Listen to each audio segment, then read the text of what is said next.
បងយំបងយំស្ទើរតែអង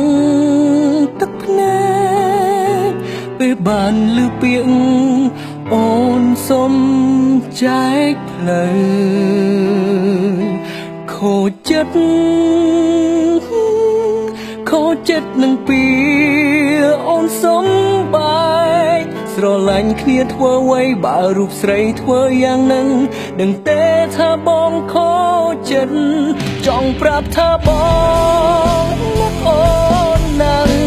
តែបងមិនហ៊ានខកទៅស្រីព្រោះខ្លាចអូនថាធន់ទ្រាំនឹងបងពេលឮសំឡេងទូរស័ព្ទបងប្រញាប់ស្ទុំទៅមើលសង្ឃឹមថាអូននឹងខឬអែងសំអែងមកបងក៏អង់ចិត្តបងយំស្ទើរតែអង